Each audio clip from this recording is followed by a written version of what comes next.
Amen. Muli po, isang maganda at pinagpalang umaga sa ating lahat. Siyempre, isang magandang umaga sa ating Panginoon. Papasalamat tayo muli sa Panginoon, dahil kahit padami ng padami yung mga nangyayaring kaganapan sa mundo, patatag naman ng mga anak ng Diyos. Kaya napakahalaga ng relasyon natin sa Panginoon na dapat natin, mas maganda talagang palalimin pa natin yung relasyon natin sa Panginoon. Pasabi nga, di ba? Kapag ang Diyos na nasa atin, kung ang Diyos ay panig sa atin, sino pa ang laban sa atin? Kaya yung mga problema, yung mga sakuna, mga karamdaman, wala yun. May takot man, syempre bilang tao natatakot tayo minsan, pero pag naisip natin na ang Diyos ay panig sa atin, wala sino mang pwedeng dumaig sa mga anak ng Diyos. Amen po ba? May ito po tayo para sa opening prayer. Sabayin niyo po ako. Hindi po, purihin natin ang Panginoon. Yes, Father God, muli dakilang Diyos ang na makapangyarihan sa lahat. Sa ngalan po ng Panginoong Jesus at ng Banal na Espiritu.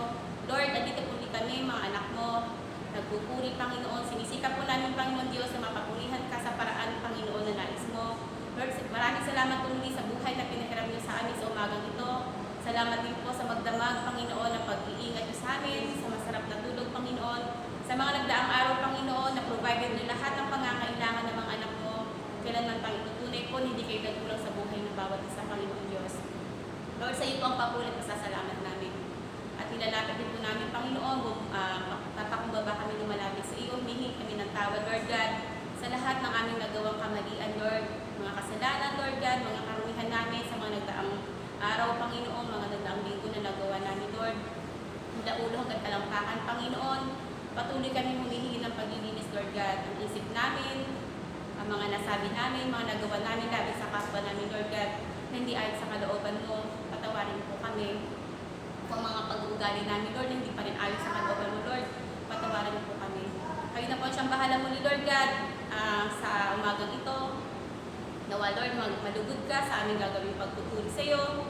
Lord, maraming salamat po dahil patuloy niyo kami pinatatatag sa kabila man lahat ng mga pagsubok na dumarating sa amin, Panginoon. Ikaw po ang sinasandalan namin. Ikaw po ang pag-asa namin, Panginoon. Lahat po ito matatapos, Lord. Hindi niyo patatagalin ang mga paghihirap ng sangkatauhan, Panginoon. Dahil ikaw ang Diyos na makapangyarihan. Tapat ka sa pangako mo, Panginoon. Maraming salamat po. Lord, sa mga kapatiran namin na wala pa dito, Lord God, kayo na po siyang bahala mag-ingat sa kanila, sa kanilang bawat tahanan, Panginoon. Lord, nawa po, kayo po ang magtago din, Panginoon. Tago niyo po sa inyong likuran, Panginoon, ng mga gagamitin niyo sa araw na ito upang sa ganun, Panginoon, mas maintindihan namin at maunawaan ang salita mo, Lord. Ito siyang napakahalaga sa buhay ng bawat isa. Salamat po, Ama. Muli po sa iyo pong binabalik ang lahat ng aming papurit pasasalamat sa ngalan po ng Panginoong Jesus. Amen.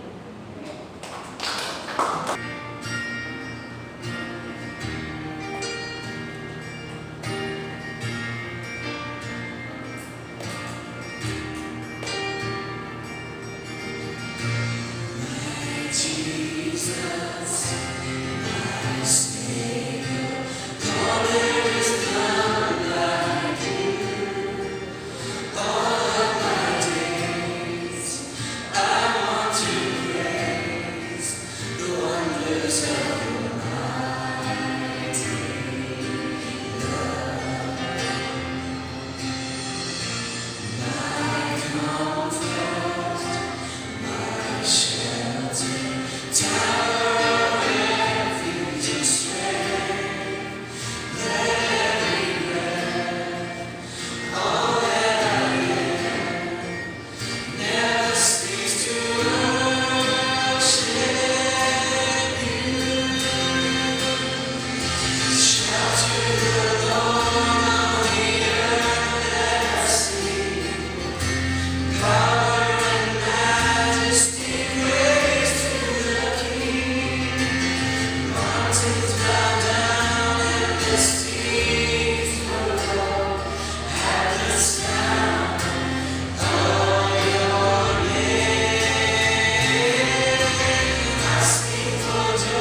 tayo po ay muli binigyan ng Diyos ng araw na ito o pagkakataon upang tayo po ay makaniig o maka-fellowship sa Kanya. Napakabuti po ng Diyos.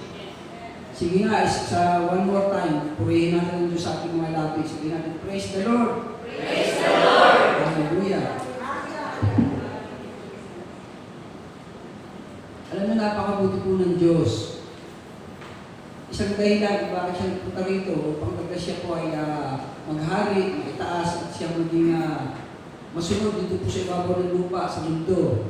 Lamang maraming tao hindi sa kanya nanali. Sabi na hindi siya tinanggap ng kanyang mga kababayan sa Israel.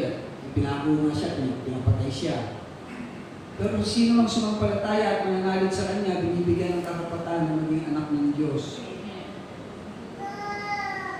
Isipin po ninyo yung lungkot ng kanyang journey, ng kanyang paglalakbay papunta rito. Supposed to be, inaasahan niya siguro ang mga tao siya mamahalin, siya itatanghal, itataas. At talagang siya po ay magiging kilala at respetado sa mundo. But then, hindi gano'n na nangyari. Lalo na nga may ganito pang pandemya na kung saan sinisikid o hinihigpitan ng mga pagtitipo na kung saan ang mga tao dapat sa kanya ay lumapit. Pero mabuti po ang Diyos matapos ng pandemya na ito. Salamat, nandiyan pa kayo, survive tayo. Pero habang papalapit, kailangan namin tayo mag-ingat. Kasi may mga sa Bible, kaya gumagaling na yung may bata at pinagaling na Tsaka naman pinamisay, tapos bumubula ang bibig. Takot ng mga tao, sabi, patay niya ata. Sabi niya ng Panginoong Jesus, wag, buhay yan. Kasi ang Diablo, may interest na alam niya papatapos ng oras niya, araw niya, o ang panahon niya.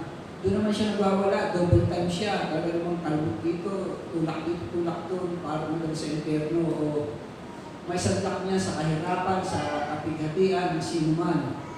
Kasi kapag naitulak ka niya sa grabing kahirapan o kapighatian o grabing pain, kumisa ng tendency ng tao ay magreklamo, magrebelde, lumimot at hanapin agad ang kaligtasan ng kanyang sarili. Kaya ano nangyayari? Nililimot niya yung mga bagay tungkol sa Diyos. Kaya isa sa mga dapat nating gawin mga kapatid ay lalo tayong kumapit sa ating Panginoong Hesus. Yun lang ikaw ay pinananahanan ng Diyos na Jesus, wala na siya magagawa sa buhay mo. Kasi napakamakapangyarihan nga ng kanyang pangalan. Sa pangalan pa lang talagang may kaligtasan na. Paano na kung meron ang relasyon sa Kanya? Pero sa Biblia, marami pong sikreto at isa rin yung pinakamay na sikreto ng mga tao na nagkaroon ng kaputihan o kagandahan ng mga buhay nila. Naging matatapin po yung buhay nila. Sila po ay naging close o nagsikap na makalapit sa Diyos. At alam naman po ninyo sa mga kwento, yung babaeng dinudugo, na nakipagsiksikan, mahawakan ng Panginoong Jesus. At nang mahawakan niya nga, nagkaroon siya ng kagalingan. At marami pa, meron na nanay na nakikiusap, yung kanyang anak na babae ay sinasapian. Pero ano siya, hindi siya Hudyo. Kaya ayaw siya intindihin ng mga Hudyo. Nagyang Panginoong Jesus, hindi siya inintindi. Sabi, hindi dapat ibigay sa mga aso pagkain ng itong blessing na ito. Pero nag pumilit yung babae, lubod sa Panginoong Jesus at talaga naman pumilit siya. At nakamtan niya ang kagalingan ng kanyang anak. So ang sikreto lang po, maski sa lumang tipan sa Old Testament, sa Bible, ang sikreto lang nila, malapit sila sa Diyos, talagang they will secret na kailangan maging malapit sila sa Panginoon. May mga tao na from rags to riches. Alam mo ba yung sabihin ng rags to riches? Yung rags, alam mo na yung pasahan. Mula sa pasahan na dumi, biglang naging pagkalinis-linis, naging pagkaulad-ulad ng buhay. May mga taong gano'n, from rags to riches. Meron naman mga taong may takot na takot sa future niya, may katatakutan siya. So, alam niya naman solusyon lumapit sa Diyos. Kung maging malapit na siya sa Panginoon, yung kinatatakutan niya, hindi naman pala nakakatakot, wala naman pala yun. Meron naman yung babaeng niluto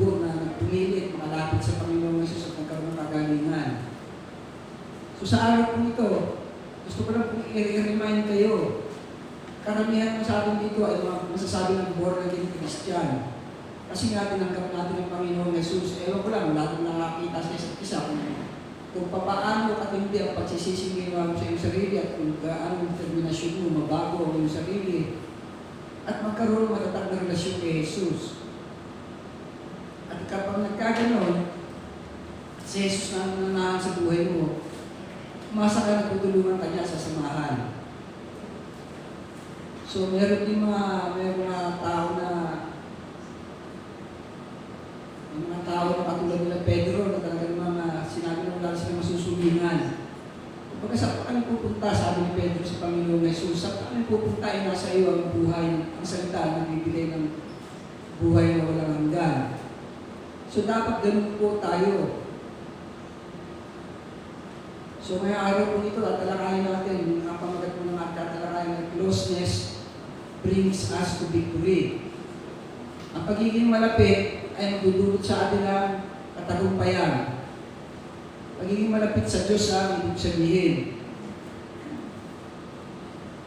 At hahanap tayo ng mga halimbawa sa Biblia kasi wala naman tayo bang pagkamat mayroon ng mga tao akong nakikita. Kasi alam nyo, kailangan daw lagi mayroon na ebidensya o patotoo na totoo ba ng mga tao nung wala nang lumapit mula ng close kay Jesus na iba ang buhay.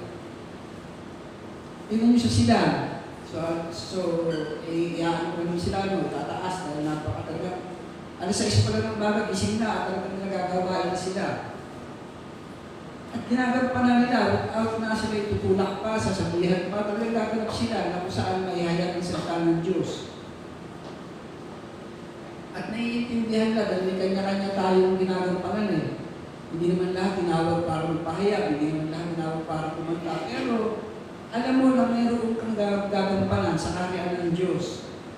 Huwag mong hayaan na mayroong blanco, mayroong gap, o mayroong space, o vacuum, o kulang doon sa gawain ng Diyos. Dapat mayroong, halimbawa sa music, dapat may mag-provide ng music. So, hindi pag i-aasa naman sa isang tao lahat, kailangan kung alam mo mayroong talon, sige, magpadala kaya, pero kaya kumamit ang tawag naman yung para lang sa pakiramdam mo. Kailangan talaga kailangan pinaka-the best. Makipag-relasyon pa sa Panginoon Jesus, ilapit mo ang buhay mo sa Kanya para mararamdaman yung kanyang boses o tinig o gusto, kalooban para ganapin o gawin ang mga bagay na ikararangal niya. Sa silang yung pamilya ng Dudor nila Leines, matutuwa kayo. May sila, parang 7-Eleven na grocery. Samantala na wala naman silang mga araw. Pero sila po ang number 1 supporter sa simbahan doon. Ang simbahan maliit lang sa sila. Pero yung pamilya na yun, supporter sila. Hindi supporter pati mga anak niya, pinagamit niya sa Panginoon. Mga naglilingkod na sa Diyos. At kaya nga makita mo yung kanilang bahay naging grocery na. Mga paninda, mga bigas. Napakabuti po ng Diyos. From rags to riches, kaya gawin ng Diyos ito sa sinuman. Si Pacquiao na, pag nagpapatutuo kinikwento yung buhay niya Hindi ko tinitingnan yung pag-boxing ngayon niya talagang against sa koron, yung sasakitan ng tao, hindi tama yun. Kaya wala talaga siya dahil sa kahinaan din kanyang lalo na yung karahanan siya, ng araw lalo siya, wala talaga sila. Yun lang ang nalalaman niyang hanap buhay. Yun lang nalalaman niya, wala mo talaga siya kanyang na ang mga kakahanap buhay sa lugar nila, pero yung lugar nila mahirap. At nakakilala siya sa Panginoon. Wala na makakilala siya. Doon siya tinaas ng Diyos Doon nagkaroon siya ng mga sariling mga hotel. Mayroon siyang hotel at naging politiko pa. At pinagpala ng Diyos from rags to riches. Yung rags, yung basahan. Sa pagiging basahan, tataas ka ng Diyos. Sa lumang tipan, mayroong nakapangyari yun. Pinakadabi sa mga tayo ng mga ebidensya o mga patutuo tungkol sa mga sinong nakadanas nun. Bagamat meron nga rito kaya na Pacquiao, wala Lenis, paano ng Lenis. Yung mga kilala ko mga pastor na yung isa nga yung nag-invest natin mga araw dito nagtatresikat lang daw siya sa CAA. Putikan daw pa nun, di ba siya nagtago, nagtatresikat siya. Minsan, i-deliver ko siya ng puto. Nililigawan niya yung nakita niya, gumagawa ng mga puto. I-deliver siya ng puto sa tambo, kaya niya, nakarating siya ron. Tinaas ng Diyos ang buhay niya. Eh ngayon, nasa magandang village na. Kaya naisip ko talaga kaya ng Diyos ang tao mula sa pagiging matuling basahan at baliwala. Pwede itaas ng Diyos ang buhay mo kung paano siya nang bahala. Basta sikreto, maging close ka sa Kanya. Amen. Sabihin mo sa sarili mo, maging close ako kay God. Pag ikaw ay naging malapit sa Kanya, ang Diyos i-bless ka. At maski dito, alam niyo, hindi kasabihan Sino ko yung kasabihan? Yung malapit daw sa kusina, Hindi kasabihan daw sa akin, Edna? Yung malapit sa kusina ang madalas na unggulingan, So kasabihan lang yun, pero may parallel yung truth na yun. Katotohanan kasi magkakatugma yun, magkakapareho. Kung yun ay katotohanan sa lupa, ganoon din po sa spiritual sa langit. Yung malapit sa langit, yun po madalas mamuntikaan, madalas mag-bless, makakain. Kaya pagsikapan po ninyo, at yun naman ang tuturo ng Bible, mula sa mga mababasa natin, pagsikapan. Pag sumakita ninyo na higit sa lahat, pagharian tayo ng kalooban ng Diyos, masunod siya sa buhay nyo. Ngayon, tingnan natin sa aklat ng Ruth. Yung Ruth.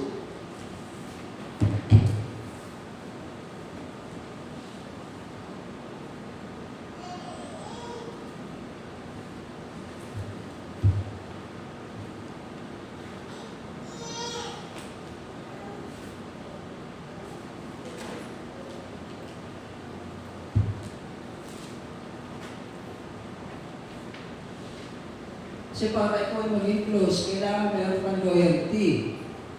Yung loyalty, katapatan. Minsan tinatawag yan na pagiging ano bang may pa sa loyalty? Faithfulness. Kailangan faithful ka. Ang pinag-uusapan natin dito ay ang Diyos, doon mo ibabalik yung loyalty mo, yung faithfulness mo. Ano man ang mangyari, kailangan siya buong katapatan, ano yung faithful sa Tagalog? Tapat ng meron. Kung katapatan ka kailangan na maging tapat sa Kanya. Huwag na huwag kang lalayo, huwag na huwag mo siyang iiwan. Kung ano man dapat mong pala, anong gusto mong ikatuwa niya, kasi ang Diyos kailangan ma-please. Pag ang Diyos na-please, doon siya nagbibigay ng reward. Diba sabi ng Hebreo 11 verse 6? Pakiklas na, Hebreo 11 verse 6. Yung muna.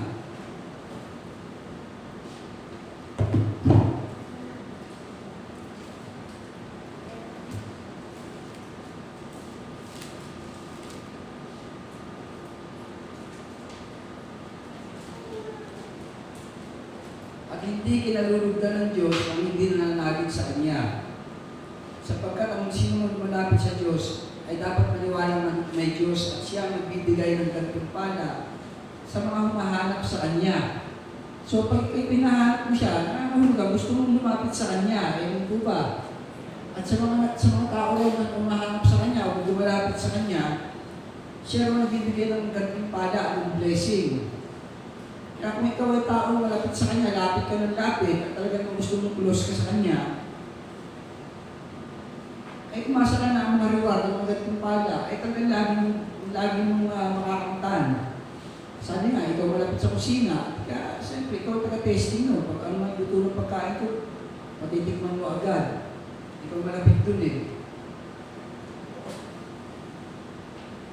Ngayon, isipin mo sa sarili mo, paano kaya ako lagi magiging malapit sa Diyos? Sa loob na isang linggo. Ngayon, para kasi, kailangan talaga, umpisahan natin kailangan magkaroon ng katulad ginagawa ng araw, ng schooling, para maintindihan natin. Ang Panginoong Jesus kasi, meron dito isinusulong na dala-dala niya na kung tawagin ay kaharian ng langit, Kingdom of God. At ang Kingdom of God na ito ay kailangan mapalawak, mapalakas dito sa lupa. At para mapangyari yun, kinakailangan ng mga gagampanan natin ang bawat isa. Ang bawat magiging mga born again Christian, ang bawat mananampalataya, dapat alam ang gagawin sa kaharian na yun. at hindi magwawalang bahala. Dahil ang bawat isa sa atin ay mayroong tawag na influence sa sino man, maaari sa iyong anak, maaari sa iyong pamilya, kapamilya, kaibigan. Magkakaroon ka ng influensya o yung mayroong impact ang buhay mo sa sino man. So ganoon din po sa kaharian ng Diyos, kung ito yung magiging baliwala, wala kang gagawin, eh wala mag-i-impact, wala kang mangyayari. At madalas, naiisip ko, at huwag naman mangyari. Pag wala na raw sa isay, iisip, ano gagawin mo sa mundo? Kung wala kang maggamit pa lang sa kaharian ng Diyos, dito sa lupa, ano gagawin mo? Kung ang iniisip mo ang sarili mo, iniisip mo lang lagi, papakanan mo, buhay mo, pamilya mo, bahay nyo. Pag gano'n ang Diyos nakatingin, hindi naman pala tutulungan yung kaharian ko dyan sa lupa eh. Umalis ka na lang, kasi walang mangyayari. Pag gayahin ka pa ng iba, lalo mahihirapan ang kaharian ng langit. Kailangan gumanap ka, may gampanan ka sa kaharian ng Diyos dito sa lupa. Diba yung prayer din yung tuturo sa atin, maghahari-nawa ang kaharian mo dito sa lupa tulad ng sa kalangitan. Paano maghahari yung kaharian niya dito sa lupa kung walang tutulog, walang gaganap? Ayaw magsikilos, ayaw magsigawa. Kasi kung bisa sabihin, hindi ko kasi alam ang gagawin. Basta gumawa ka ng bagay na kung saan makakapagpakilala sa Panginoong Jesus dahil siya ang hari, ang kaharian na yan. Siya ang hari, siya po ang susunod. At nagpe-bless siya, nagpapala naman siya sa mga tao na lumalapit sa Kanya. Sabi nga doon, ang sino mo lumalapit sa Diyos ay dapat maniwalang may Diyos at siya ang nagbibigay ng gantimpala sa mga humahanap sa Kanya. Okay, so balikan natin yung Ruth, chapter 1.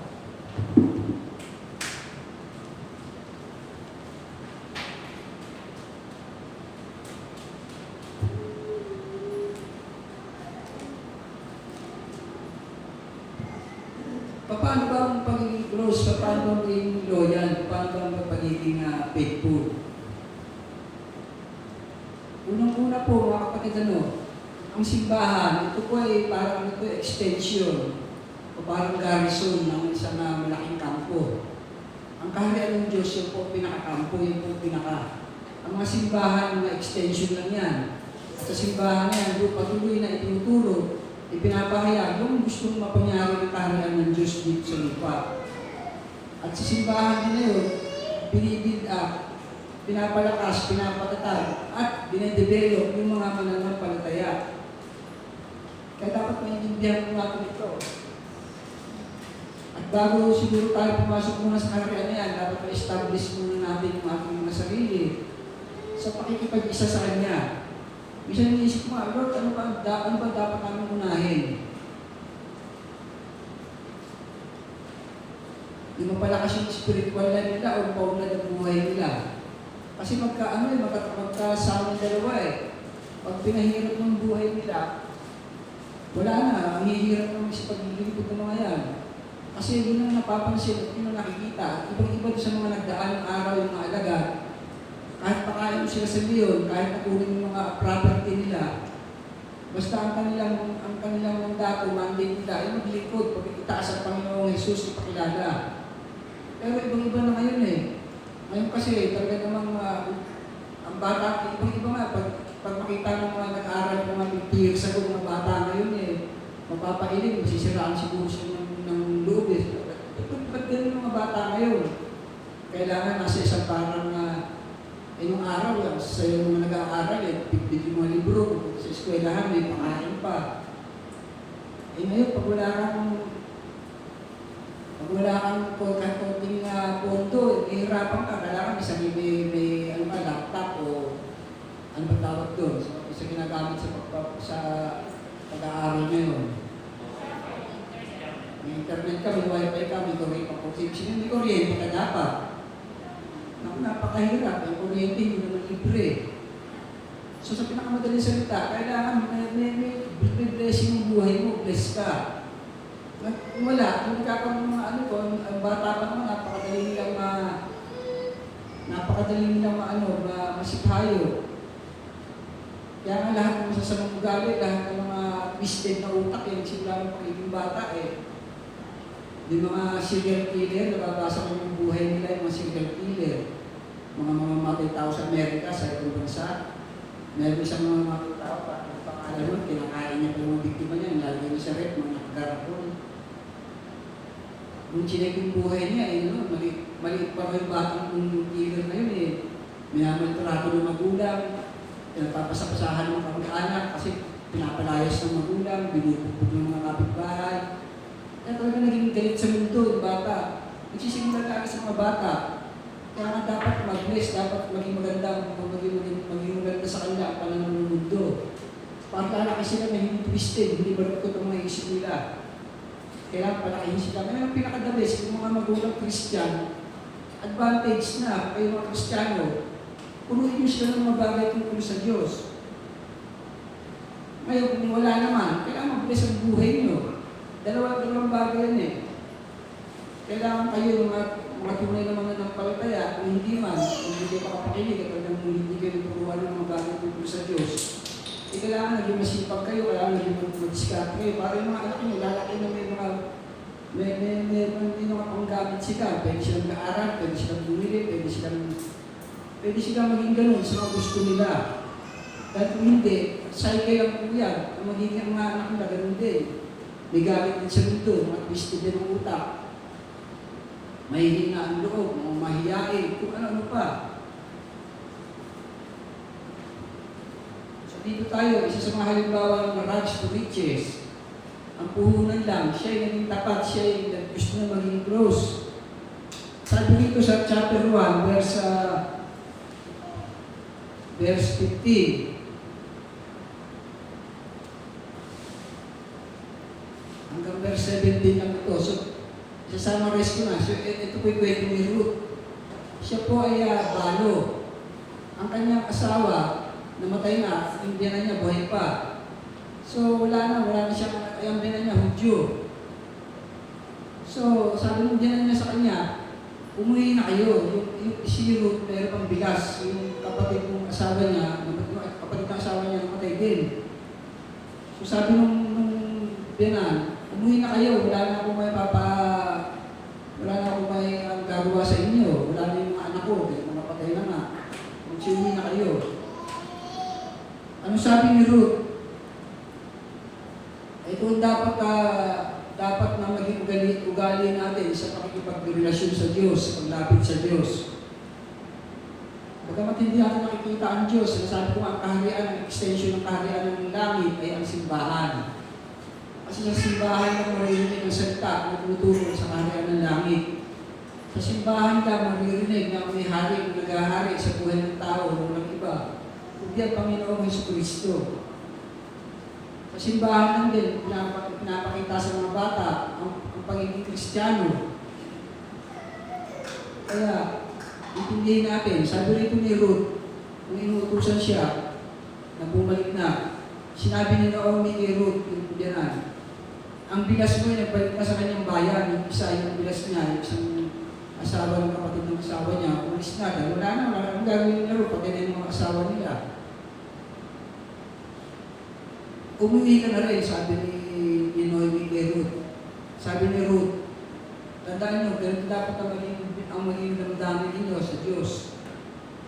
Sa Panginoon Diyos, sa anong bagay na mayroong kinalaman ng Diyos sa kanyang kaharian dito sa lupa, walang iba nga kung kanyang simbahan. Huwag na ninyong hilingin, iwan ko kayo, sabi ni Ruth. Hayaan ninyo ako sumama sa inyo. Saan man kayo tumaroon, doon ako paparoon. Kung saan kayo tumira, doon din ako titira. Ang inyong bayan ang magiging aking bayan, ang inyong Diyos ang aking magiging Diyos. Kung saan kayo mamatay, doon ako mamatay. Doon ako manilipin, gawaran ako ni Yahweh, ang mabigat na hatol. Kung tinutang kung magkalayo tayo, maliba na lamang pagkalayo tayo ng kamatayan. Tingnan nyo, yan ang damdamin ni Ruth sa kanyang biyanan na alam niya ang Diyos, may Diyos na sinasamba, kasi Israelita si Naomi. Ang Diyos mo magiging Diyos ko. Kung saan ka man pumunta, doon din ako. So, ganun dapat ang maging damdamin mo sa Panginoon, sa kaharian niya, sa anong bagay kung sa spiritual. Huwag yung wala na kasing ganito, ayoko na. out na ako, exit na ako, wala na kasi ganito. Wala kasi trabaho, pag nawala ng trabaho. Makikita ko siya ng tao, pag nawala ng bagay, nawala ng blessing, nawala ng ganito. Ayaw na, nilalabig na. Kailangan maging matatag tayo dahil malapit na rin dumating ang Panginoong Jesus. Yung ira-rapture, yung kukunin, yung mga naging matatag. Anong nangyari kay Ruth na ito? Paipiliin na natin ang kwento. No? Si Ruth, sa kanyang desire na laging maglumayo sa binan niya kasi napapansin niya na ang iyong Diyos ay aking magiging Diyos. Napansin niya siguro na ito yung maka-Diyos, ang sinasamba nito, ito totoo, kaya doon din siya. Dumating ang punto na si Ruth ay alam mo, Diyos din na may gawa nito eh. Sabi ko, rags to riches eh. Mula sa pagiging basahan, mula sa walang-wala, itataas ka ng Diyos. Ang Diyos ang pangyari nun eh. Pinangyari ng Diyos na isang araw nagutom si Ruth at si Noemi. So nagugutom sila, sabi ni Ruth kay Noemi sa ganun niya. Mangunguha mo na ang bumabagsak na kumbaga sa bigas ng bumabagsak ng palay sa kanilang trigo. Doon sa mga bukid. Kasi batas ng Israelita yun eh. Sa Israelita, yung bumabagsak ng mga trigo, huwag mo nang kunin. Yun ang utos sa mga partners. Kaya may mahihirap ang kumuha. Kumbaga, pag bumagsak yung bunga, sige, pamigay na, huwag mo nang paksayahan. So, nanguha si Ruth. Pero yung paa niya, saan siya dadalhin? Maraming bukid mo sa Israel. At Diyos ang nagpangyari nun. Dinala siya ng paa niya sa bukid na pag-aari ay si Boaz. Isa sa pinakamayaman sa lugar na yun. Pero kahit na doon pa dinala ang kanyang paa, at si Boaz ang pinakamayaman na may-ari ng bukid, wala pa rin isa sa iyo kung hindi ang Diyos tutulong. Kaya nga kayo, sa mga binata, dalaga, huwag kayong mamadali. Tiyak meron nakalaan ng Diyos para sa inyo, huwag kayong mamadali. Alam ng Diyos ang makabubuti sa buhay mo. Alam ng Diyos kung sino ang makakatulong sa buhay mo. So yung pinuntahan ni Ruth na bukid, hindi niya alam yun kung sino may-ari. Ay pag-aari pala ni Boaz at doon siya, namulot siya ng mga bumabagsak ng mga trigo para may maiuwi siya sa kanyang biyanan. Pero mapapansin natin yung pag-ugali niya, yung kanyang attitude, itong Ruth na ito, mabuting tao. Isipin mo, wala na siya asawa. Ano ba yung biyanan niya? Putol na yung kanyang relasyon. Wala na yung kanyang asawa eh. Pero, nagsipag pa rin siya para mapakain yung biyanan niya. At inaari nga ng bukid si Boaz, nakita siya at nagkagusto sa kanya. So, to make the story short, sabi pa nga, na-abstract si Boaz kay Ruth. At ginawa niya, napangasawa niya ito. At mula si Ruth sa pagiging bayuwalang tao, babae, tumulad ang buhay niya dahil hindi lang napangasawa niya si Boaz, kundi naging apo niya si Haring David. At alam naman si Haring David, mahal na mahal ng Diyos yan. Pero yan nagpaunlad din sa Israel. Isipin mo, maging lola ka ng hari, hindi talagang royal blood ka na rin. Mula sa pagiging basahan, talaga namang ang mga isusok mo, yung mga pangpalasyo na. So ayaw gawin ng Diyos yun sa mga tao na talaga namang gusto maging close kang sa Diyos. Inuulit ko sa inyo, ang kaharian, ang gusto ng Panginoong Jesus dito sa lupa, kaya nagpunta, para i-present yung kingdom of God. At yung kingdom of God hanggang ngayon, hindi pa rin lalo na nagkaroon ng pandemya, ang gusto mangyari ng isang libutan, ay wala mga pagtitipon, wala mga ganyan-ganyan dahil delikado. Pero ang gusto ng Diyos, may lahat, may pakilala ang kingdom of God, ang kaharian ng Diyos. Dahil sa kaharian ng Diyos, doon lang makikilala natin kung ano dapat natin gawin, kung sino tayo, saan tayo galing, at saan tayo pupunta, at paano ba tayo mamuhay ng may kaayusan sa mundo. At hindi lang pala itong ang tirahan natin, tayo po ay pasok sa kingdom of God. Kung ikaw ay magpapasakop sa Kanya, sa hari, sa Panginoong Jesus, at kung ikaw ay iakma mo ipipit mo, i-adjust mo ang buhay mo sa lifestyle ng Kingdom of God. Kasi doon maraming bawal, maraming hindi pwede rito sa sanlibutan. Doon walang ibang tinataas kundi si Jesus, ang Diyos.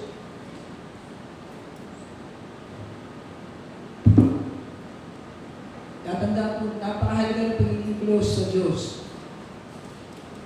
Hindi pwedeng Lunes hanggang Linggo, Lunes, Martes, Miyerkules, Huwebes, Biyernes, Sabado, ang laman ng puso't isip mo ay mga bagay na lang na para sa sarili mo. Sabi nga ng Panginoon, Jesus, hindi ka pwedeng maging alagad ko.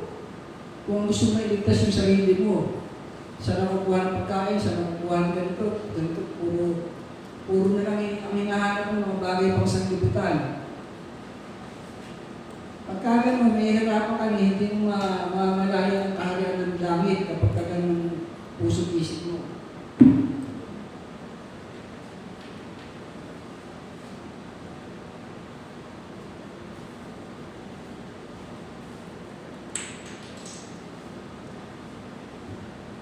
Okay, dito tayo sa Genesis naman, chapter 32.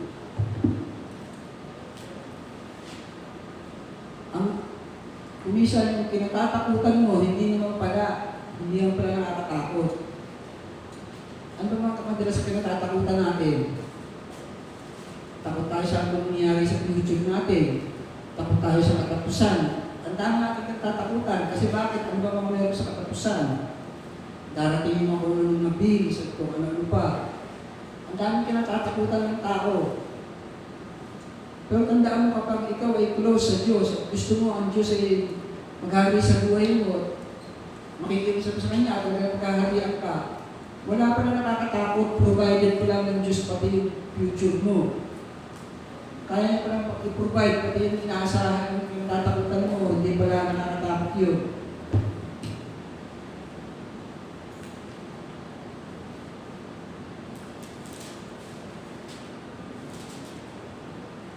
Dito sa aklat ng Genesis chapter 32. Ito po'y kwento ni Jacob. Nung araw, kung naalala nyo, pinamagatan ko ng araw na Israel na God's lover. Israel, pagmahal sa Diyos. Kung saan may eksena ron, si Jacob ay sabi nakipagbuno o wrestling sa isang anghel. At di niya binitawan ng anghel hanggang di siya i-bless. Ngayon, alakayin natin yun. Ano bang kwento no?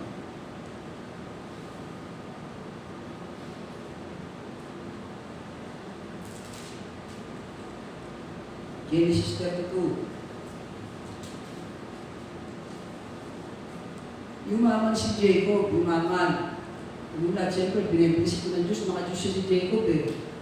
Alam naman natin, marami nagsasabi si Jacob daw ng daraya. Si Jacob hustler.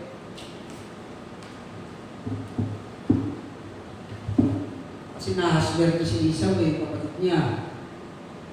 Siya yung pero kasi mag-utos ng nanay niya, sabi ng nanay niya kasi mamamatay niya parang si Isaac. At bago mamatay, pinatawag sila. Ang ginawa ng nanay niya kay Jacob, sinutan ng balat ng kambing, ng kamay, para maging maaligas-gas, magbuhok. Kasi ganun ang kamay, ganun ang itsura ni Esau. At si Esau ang paborito ni Isaac. So sumunod naman si Jacob, nagsut siya ng kambing, balat ng kambing, ilagay sa kamay niya. Kaya lumapit siya kay Isaac, nawakan siya. Akala ni Isaac, si Esau yung nakahawak yung tao yun. Kaya binigay niya ni Isaac yung malaking pagpapala.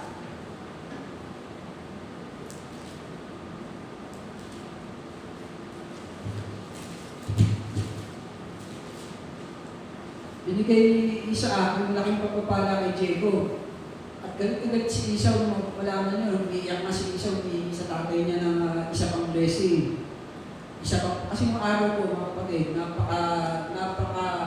napakalakas at tinitiyak ng araw na tawag ng palabra de honor. Palabra de honor, yung salita na mayroong integridad. Nung araw, pwede nang bilihan sa salita lang. O, magkano yung lupa mo? O, 50,000. O, sige, ibili ko sa katapusan, ibili ko sa'yo, akin yan ha. Salita lang, hindi katulad nila. Kailangan pang abogado, kailangan pang may kasulatan, napakaraan pang testigo. Nung araw, palabra de honor. Ang salita ng tao ay napakamapangyarihan ng araw. So, binigay ni Isaac yung blessing kay Jacob. Kasi nakasuot siya ng balat ng kambing. Napagkamalan siya ni Jacob, malapman ni Isaac, malabo na kasi mataling Isaac. Napagkamalan siya na siya si Esau. At sinabi kay Jacob ang mataas na pagpapala. Kaya natanggap na ni Jacob yun. Paalis na siya, dumating si Esau. Sabi ni Esau kay Isaac, tatay, wala na kong blessing, lahat ko binigay mo kay Jacob. Naku, sino ba yun? Sabi ni Isaac, may bigay ko ng lahat eh. Nag-iiyak si Esau, nag-iiyak. Pero sabi, hindi na, mas kaya naman iyak na, mas kaya pagluha, hindi na may bibigay yung isa pang blessing. Dahil nasabi na eh. Ganun, kapangyarihan, mahalaga ang palabra de honor, salita ng integridad. Kaya kayo, ingatan yung masalita nyo, huwag yung pabara-bara, huwag yung oo ngayon na hindi. Hindi nyo na oo. Kung gusto nyo talaga maglingkod sa Diyos, maglingkod nga kayo, kung kayo paramdam nyo sa Kanya, hindi yung, ewan o. Kailangan pa, nararamdaman ng Diyos yan, ginagalang ng Diyos ang ating mga salita.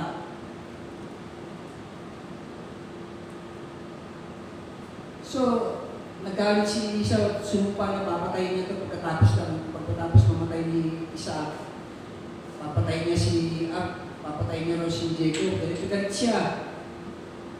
At nalaman niya, sinabi niya yung nanay niya kay Jacob, umalis ka muna, dumulong sa matsuhin kay Laban. Papatayin ka kasi ni Esau. So, napakalayo siya, sa tsuhin niya kay Laban. At doon sa tsuhin niya, napangasawa niya si Raquel at yung babae si Leah. At doon, umunlad ang buhay ni Jacob sa kay Laban. At maunlad na ang buhay niya, at nararamdaman niya yung mga pinsan niya, yung mga anak ni Laban, iba na pakikitungo sa kanya dahil nakita umunlad ang buhay ni Jacob sa tayo nakipamayat, nakitira lang sa kanila. Umunlad, grabe. Nakapag sinabi ni Laban na lahat ng mga kambing na may batik, sa iyo yun. At ganun nga mangyayari, buwan-buwan ang mga kambing, pinapanganak na yung mga batik-batik. So, yung Jacob nabubuka yun. Isa sasabihin ni isa, lahat ng mga kambing na ipapanganak na medyo may diferensya ang paa, sa iyo na yun. At mangyayari na, mga ilang lang, lahat ng kambing na pinapanganak, puro may diferensya ang paa. So, dumami ang property ni Jacob. Na maging si Laban, yung tsuhin niya, naging masama na ugali, hindi naman naging mabuti at trato sa kanya. Dahil maramdaman ni Jacob na gano'n, naisip na umalis na. At sinabihan naman siya ng Diyos, sige, umalis ka na, bumalik ka na sa pinanggalingan mo, sa lugar ng tatay mo. At habang siya umalis, babalik na siya, ang isa sa kinatatakutan niya, si Esau, dahil malaking galit ni Esau sa kanya eh. Natatakot siya na baka siya patay ni Esau. So yun nga ang malaking problema ngayon. So ganito ang nangyari na ngayon. Genesis 32.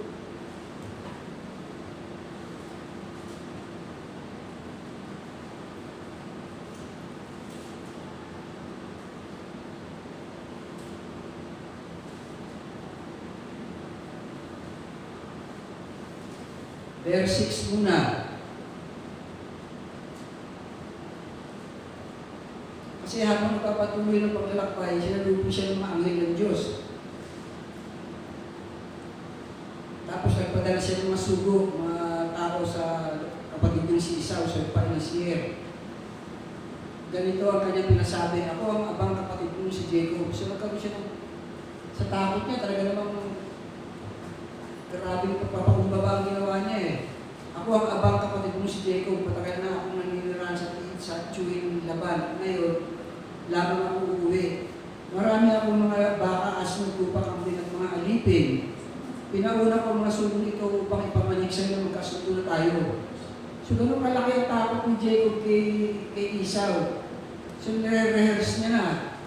Nire-rehearse niya sasabihin niya, baka siya patayin niya.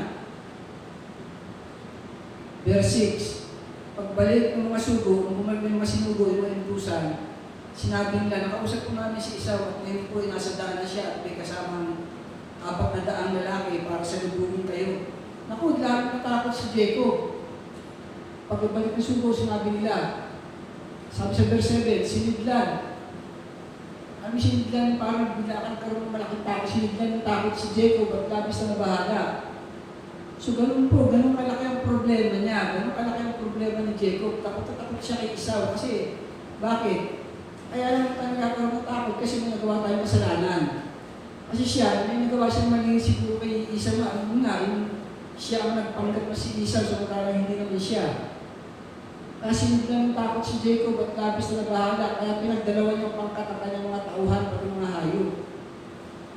Sabi nga ni kwento na si Jacob nung pumunta sa lugar ni Laban, ang dala nilang tungkod, wala siyang ibang dala, tungkod lang. Ngayon nung umalis na siya ron, dalawang pangkat na, libo-libo na kasama niya, may mga naging katulong na siya, may mga nagkaanak na ngayon, dumami mga hayop niya.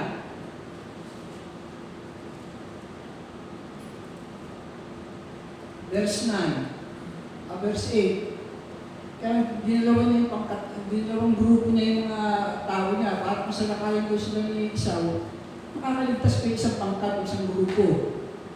Verse 9, at nanalangin si Jacob, nag-pray, tingin nyo, magpe-pray kayo, kung kayo man ay may kinatatakutan. Kung ano may kinatatakutan nyo, anong problema, gano'ng kabigat ito. Tandaan nyo, natuwa ko may nabasa ako sa akin. Tandaan ninyo mga tao, walang anong permanente sa mundong ito, walang forever daw dito. Maging ang problema mo, hindi forever. Yun ang magandang balita. Walang permanente o walang forever sa mundong ito. Tandaan mo, tandaan natin. At maging yung problema mo, hindi rin ito permanente, hindi ito forever, hindi ito nananatili. Kaya huwag kang manatili sa takot. Huwag kang manatili kinakabahan, paano na, paano. Minsan yung takot ang dahilan, kung bakit tayo minsan nagiging maramot, o bakit tayo nagiging, bakit tayo hindi naglilingkod. Yung araw, tinatanong kami noon, nung nag-aaral kami. Pagkatapos ba nito magpupuntahin kayo, maraming hindi. Bakit? Kasi po, ako po inaasahan ng nanay ko, sabi ng mga tinatanong. Kasi ako lang po ang ako lang po ang ganito. So may mga tatakutan. Sabi ng aming director ng school, kasi mag-aaral pa kayo, hindi naman pala kayo magsisipaglingkod.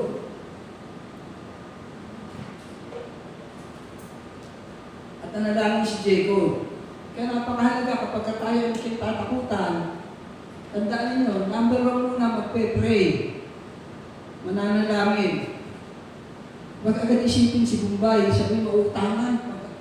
Kunwari, may katatakutan ka, darating yung katapusan, iniisip agad yung mautangan, iniisip agad yung mahihiraman, iniisip agad yung kapatid mo, kung sino man ang may kaya yun, na gano'n. Ang number 1 na dapat mong gawin, manalangin, kapag ginawa ni Jacob. Sa mga nag-aaral, kung paano na mahihito sa pag-aaral kasi gano'n, huwag ka mag-alala. Manalangin ka. At be close to God. At nanalangin si Jacob, sabi niya, Diyos ni Abraham at ni Isaac, tulungan po ninyo ako. Sinabi po ninyo ako'y bumalik sa aming lupain at mga kamag-anak at hindi niyo ako pababayaan. Hindi po ako karapat-dapat sa lahat ng kagandahang loob ninyo sa akin. Nung tumuwid po ako sa Jordan, wala akong dalang kundi tungkod. Ngunit ngayon, sa aking pagbabalik, 2 pangkat na ang aking kasama. Kayang gawin ng Diyos sa inyo yun. Nung ikaw ay manirahan sa lugar na yun, wala kang ibang dala, kundi yun lang. Aalis ka rin ang dami mo ng dala, napakayaman mo na. Hindi posible sa Diyos yun. Kapag ikaw ay naging close sa Kanya. Nung tumuwid po ako sa Jordan, wala akong dala kundi tungkod. Ngunit ngayon, sa aking pagbabalik, 2 pangkat na ang aking kasama. Iligtas ninyo ako sa kapangyarihan ng aking kapatid na si Esau. Nangangamba po ako nakikita namin papatayin niya kami, pati mga babae at mga bata. Nangako po kayo hindi mo pababayaan. Sinabi ninyong paramihin ng aking mga inaanak, sindabi rin ng buhangin sa dagat. So ang laki ng kinatatakutan niya kay Esau kasi hindi nagawa siya kasalanan. At madalas naman tayo ganun eh, nakuha tayo ng mali. Hindi natin nagawa ito, hindi natin na pinagbigay ito. Takot na takot tayo sa magiging outcome. Bago dumating ang outcome, manalangin ka na, lumapit ka sa Diyos. Katulad ng ginawa ni Jacob. Marunong pa po ba tayo manalangin? Amen. Marunong pa tayo mag-pray? Lagi mo namin tuturo natin sa ngalan ng Panginoong Jesus at tawag tayo sa Ama. Ama, sa ngalan po ng Panginoong Jesus, lumalapit po ako. Kung may kasama ka, kasama mo kapatid mo o asawa mo, lumalapit po kami ni kung sino asawa mo. Manalangin kayo, napakahalaga nun. Verse 13. Kinabukasan si Jacob ay naghanda ng regalo para kay Esau. Pero takot siya, talagang bibigay niya pinakamaganda, pinakadabi sa kapatid niya na yun. Kasi may nagawa nga siya mali at takot siya ng oras na yun. Kaya sabi, pumili siya ng verse 14. 20 barako, 200 inahing kambing, at 200 inahing tupa, at 20 barako na verse 15. 30 katasang kamelyo ng mga bisiro, 40 inahing baka, at 10 toro, at 20. Napakarami nito, napakalaking kayamanan niya, napakarami na pwedeng pakainin niya. Ang laki-laking kayamanan niya, ibibigay niya dahil sa takot niya. Dito sa verse 20. Saan pa, paano ba ang nangyari sa kanya na wala din kayong tatakutan niya? Verse 20. Pinasabi niya sa mga sa ito na siya tapos pinalarga niya, tapos sabi niya rin, sa pinalarga niya, pinasabi rin niya sa mga ito na kasunod nila, na siya kasunod na, kapag talaga siya. Inisip ni Jacob na sa ganitong paraan, patatawarin siya ni Esau, kung makita ni Esau yung regalo siya, yung pinadala siya na, kung sino magtagpo, dahil sa mga alaalang padala niya. Iniisip niya na, ang mga alaalang ito na una sa kanya, na mahinga muna siya sa kanyang kampo ng gabing yun. Verse 21. Verse 22. Nung gabi niyo nagising si Jacob, doon sa ilog ng habok, ang dalawa ng, tapos pinatagin niya sa kabilang ilog ang kanyang asawa at naging isang anak, at dalawang aliping babae. Huwag kayong magtaka dyan nung araw, ina-allowed pa yung mga dalawang asawa kasi nga, allowed pa sa kanya nun, sa kawalan ng tao pa nun eh. Pwede yun, hindi na pwedeng ganyan ha. Huwag yung gawin katawiran yan. Nung araw ina-allowed yun, dahil wala pa lang yung tao-tao, gusto ng Diyos ma-replenish o magkaroon ng mga tao sa mundo. So, ina-allowed na pa yan. Pero sa simula, ayaw ng Diyos niyan. Ayaw ng Diyos ang dalawa asawa sa simula pa. Ginawa siya ng lalaki at babae at sila pinag-isa. Walang ginawang dalawang babae, isang lalaki, wala. Isang lalaki, isang babae, at sila isa. Yan daw sa binigay niya sa simula, ang gusto ng Diyos. So, sinipin ni Jacob yung kanyang mga asawa, mga dalawang asawa niya. Sinipin niya yung kanyang mga asawa, dalawang asawa, at labing isang anak. At dalawang aliping babae. So, sinipin niya, pinatagid niya. Verse 23. Tapos siya, nagpaiwan siya. Pagkatapos tinawid na rin lahat ng kanyang ari-arian.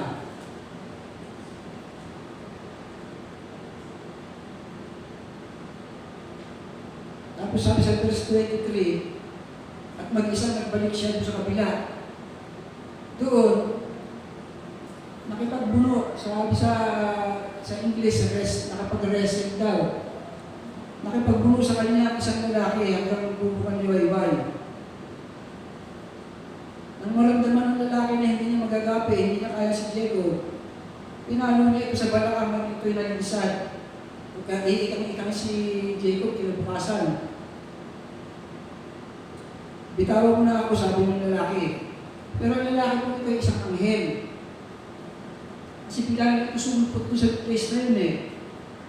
Sabi niya, hindi kita bibitawan hanggat di mo ako binibindisyonan o binibless. Ito po siyang sabi, closeness. Sabi ni Jacob, hindi kita bibitawan hanggat di mo ako binibless o binibindisyonan. Tinanong ng lalaki kung sino siya at sinabi na siya si Jacob. Sinabi sa kanya ng lalaki, mula ngayon, Israel na ang tatawag sa iyo ng Jacob. So tandaan po ninyo, yan po kasaysaya kung bakit may bansang Israel. At saan galing ang pangalan ng Israel? Para at least may idea kayo kung kayo magkikwento o may makakausap kayo tungkol sa Israel. Masasabi nyo na yung Israel na yan, galing yan sa pangalan ng Jacob. Ang simula niya, so ito yung kwento na yan. Wala man yung Israel na tatawag sa iyo dahil hindi na Jacob sapagkat nakipaglaban ka sa Diyos at sa tao at kayo nagtagumpay. Ito po ay mali. Sabi, may nabasa ako, sabi, mali-mali itong method, itong pagkaintindi ng nakakarami. Maski ako, ganyan din pagkaintindi ko ng araw na siya ay nakapag-wrestling, nakapag-pagbunot. Para ba kami na wrestling para naghahawak kayo kung sino ay unang maitumba, talo? Hindi po kaya ng sino ng tao ang anghel. Ang isang anghel 10,000 na tao kaya nitong patayin eh. At ang sabi, nabasa ko sa salitang Latin, tres mandatos dos angelus. Tres mandatos, tatlong mandate ng mga anghel. Mandate yung inuutos sa kanila. Ang tatlo yun, tandaan nyo. Ang anghel, kaya pupunta rito sa lupa para tayo i-proteksyonan, bigyan ng proteksyon. Unang-una yun. Pangalawa, gabayan, i-guide ka para huwag ka matulog doon, huwag kang punta ron. Pangatlo, mayroong ipinasasabi ang Diyos, sila yung messenger. So yun po ang tatlong mandatos ng mga anghel. Hindi para makapag-wrestling.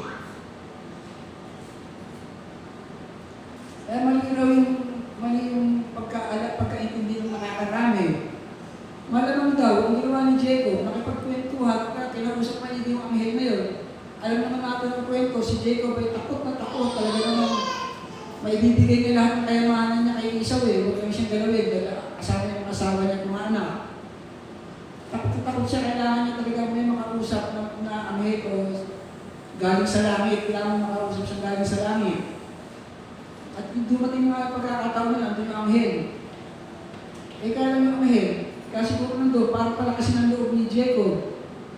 O para tulungan siya kung saan siya dadaan. Ganito ka lang, si Jacob naging clingy. Alam niyo clingy? Naririnig niyo ba yun? Clingy ba? Clingy? Ha? Clingy. Ano ba bang clingy? Clingy ba? Clingy o ano? Clingy? Clingy. Ito lang yung mga tao na masyadong madikit, masyadong nakaakbay, yung nga tawag ng tawag. May mga tao raw na gano'n. Mayroong iba na naiinis, iba na naiirita. Pero mayroong mga iba naman gusto nila yun. Ang tawag nila sa mga ganong klinik, malalambing. Gusto nila malalambing. May mga tao raw gano'n na maya-maya pupunasan yung pawis mo sa likod. Maya-maya iintindihin ka, maya-maya pupumustahin ka. Ganda yung mga klinik. At alam po niyo mga kapatid, yun po ay gustong-gusto ng mga nasa langit. Tandaan ninyo, isa sa mga gustong-gusto nila yung Diyos, ni Jesus, mga anghel. Gustong-gusto nila na ikaw ay clingy, na ikaw ay malasakit, ikaw ay nag-iintindi. Kumain ka na ba? May mga tao na every 20 minutes, tawag ng tawag, tatawagan, kumustahin ka. Mayroong iba na iinis. Pero mayroong iba naman na gustong-gusto nila yun. Ewan po ba? Sino yung gustong-gusto ng ganon?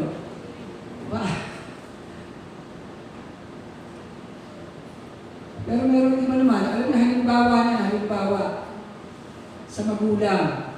Meron isang anak na pag aalis na yung nanay o tatay na pupuntahan, nandun na nakabantay na sa pintuan, talagang iiyak-iyak sa sama. Nakapit na sa pantalon o sa damit ng nanay. Meron yan. Pag nagbibihis na yung nanay, nakatingin yung anak. Pag nakita nakabihis na yung nanay, takbo na yung bata, nasa pintuan na. At pag aayos na yung nanay, nakahabol na. Hanggang doon sa kanto, nagtutulakan sila dahil yung bata, clingy ba, kapit-kapit ang kapit sa nanay. Pero alam nyo, sa puso ng nanay, hindi niya masasaktan, hindi niya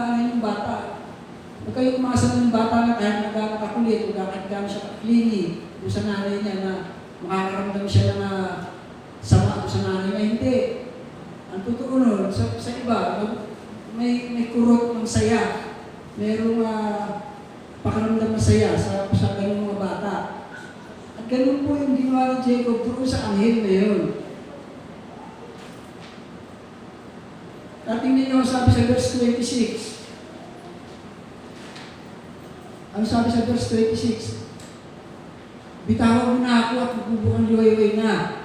Kumbaga sumisikat na ang araw kasi nautusan lang ito eh. Hindi siya nandun parang kapag-wrestling, hindi sila nag-wrestling.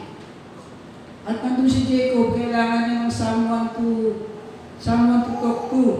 May problema si Jacob na napakalaki na mabibigay niya ang buong kayamanan niya. Huwag lang siya mapatay at kanyang mga asawa at mga anak. May malaki-malaki siyang problema, napakalaki na kanyang katakutan niya. At nandoon, mayroong isang tao na magaling sa langit. Kaya siguro nakipag-usap siya, paano ba gagawin ko? Ano bang dapat kong gawin kasi ganyan? E mag-uumaga na sa sikat ng araw. Alam niyo, 3 mandatos ng anghel. Sila ay nagpunta rito para magbigay ng proteksyon, magbigay ng gabay, at magbigay ng mensahe. Hindi magpa-umaga. So, mag-uumaga na, sabi ng anghel kay Jacob, itawag mo na ako at bubukan liwayway natin. Ang katalinuhan talaga ni Jacob. Sabi ni Jacob, hindi kita bibitawan. Kumbaga, huwag ka muna umalis. Hindi kita bibitawan hanggat hindi mo ako binibless, binibindisyonan. Tingnan mo na. Kaya tiyak, binibindisyonan siya ng anghel na yun, bago nakaalis yung anghel. So yan po ang sinasabi ng pagiging close. Maging ganun din po kayo sa Diyos. Pag kayo ay tumaraan sa mabibigat na problema, talaga naman i-pray nyo. Sabi nga nalala ko ng pastor sa Cavite, pag may mabigat kayong problema, tuhurin nyo. Hindi kami tuhurin nyo pala, lumuhod ka, gamitin yung tuhod mo, talaga naman mag-iiyak ka sa harap ng Diyos. Pag may mabigat kang problema, tuhurin mo, sabi sa akin. Yung pala, lumuhod ka at tumawag ka sa Diyos. At ang Diyos, tanda nyo, hindi kayo naman naging ugali ng Diyos na pag siya kinakausap, iiwag ka. Tingnan nga natin ang John chapter 6, verse 9.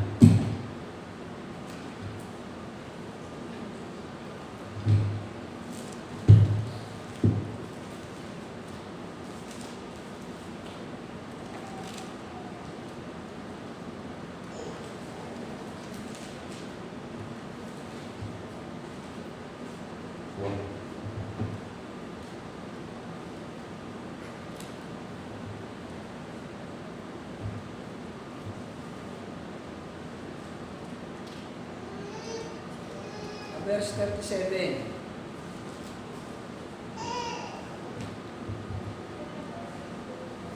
Umpisa natin sa verse 36. John 6, verse 36 hanggang verse 37. Ang kasalita po nito ang Panginoon Jesus. Tingnan nyo. Ngunit sinabi ko na sa inyo, nakita na ninyo ako, gayon man, hindi kayo nananalig sa akin, sabi niya. Verse 37.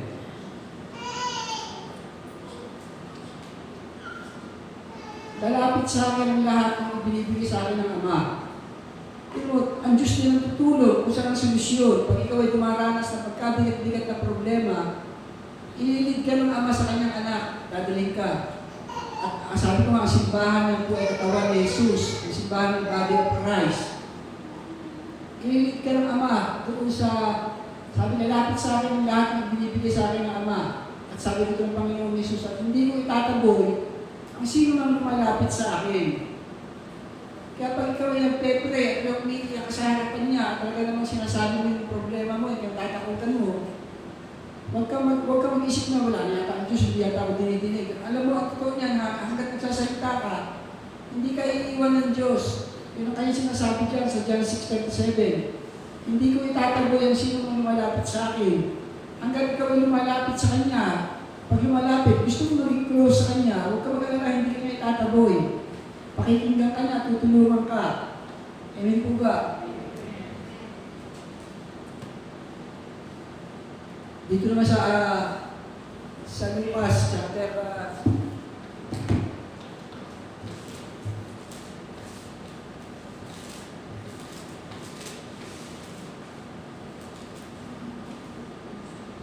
Lucas chapter 24.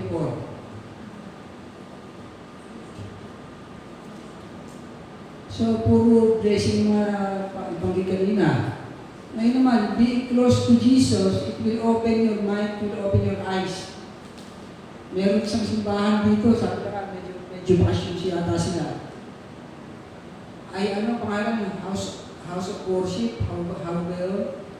Ngayon, nakuha nila yung kanta na open the eyes of my Lord, open the eyes of my open the eyes of my heart, Lord. Pero mabuksan ang mga puso natin para makita natin ang Panginoon Diyos. Nasa ganun, makakasamba tayo sa Kanya. At ang pagiging close sa Panginoon, pag ikaw ay claiming, pag ikaw ay claiming sa Diyos, maaaring mabuksan ito at makita mo siya. Pero gaano ka na ba ka-claiming sa Kanya? May Lunes hanggang Linggo, sa 7 araw, gaano mo na ba siya kinasabitan? Gaano mo na siya hinanap? Yung mga kabataan, meron kayong gawain na kung saan ang Panginoon Jesus ipag-uusapan niya, salita niya. Sino sa inyo nag-effort na gumanap nun o gawin yun? O tinatamad kayo, o may mas pinag-aabalahan kayo, hindi pa kayo claiming pag gano'n.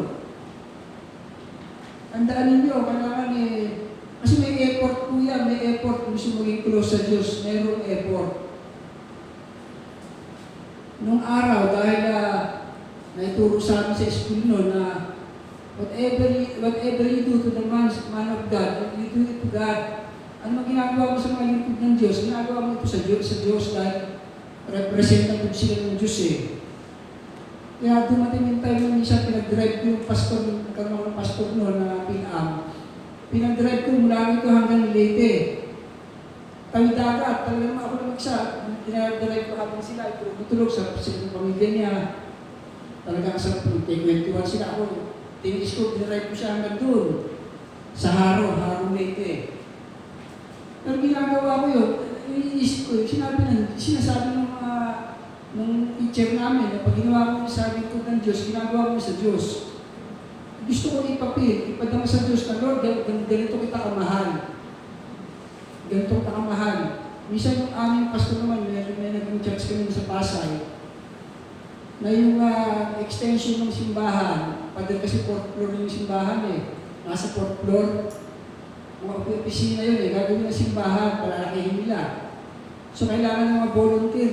Volunteer ako kasi pakiramdam ko pag ginagawa ko sa simbahan, ginagawa ko sa Diyos.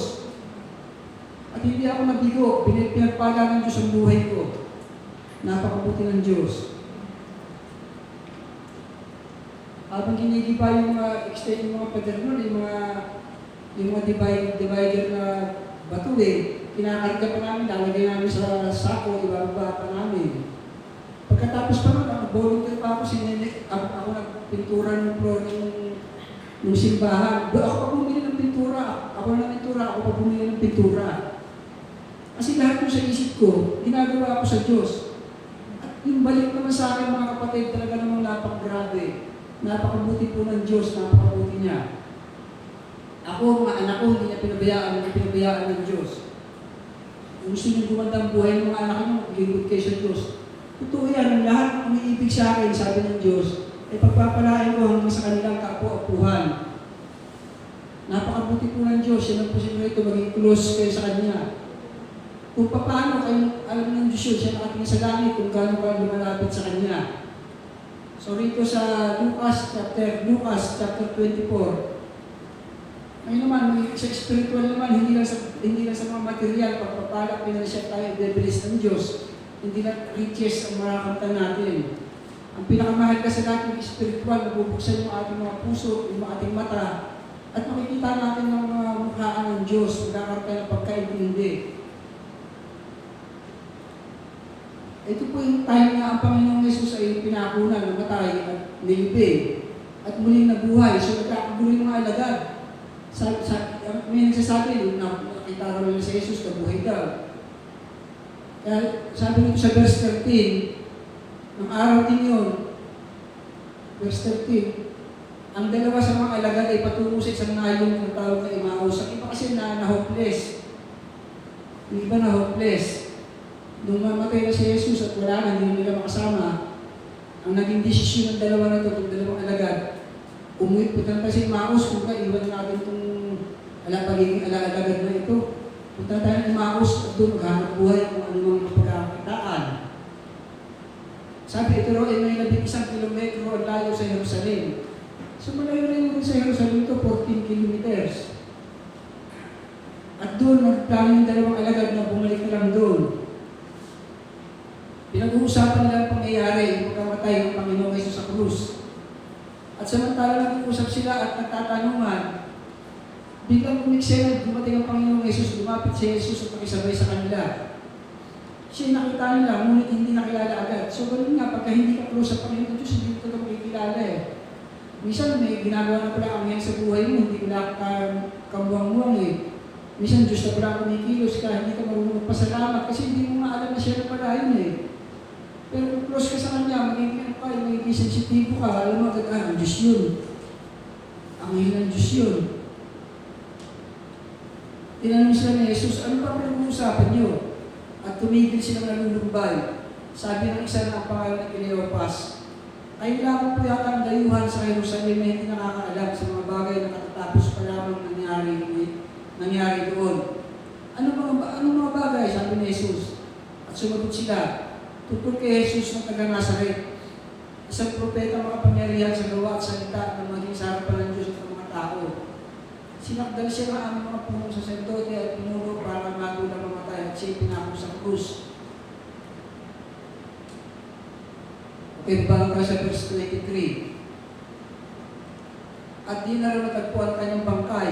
So nawala nga yung kanyang bangkay eh. Ang hindi nila matanggap ng buhay kasi nabuhay ang Panginoong Hesus. Pero sabi na wala rin bangkay. Kaya nagbalik sila pag sabi, nakakita raw sila ng isang pangitain. Mga anghel na sabing buhay ko si Jesus. Pumunta rin sa libingan ng ilan sa mga kasama na nagdalo na natagpuan nila. Ngunit hindi na nila nakita si Jesus.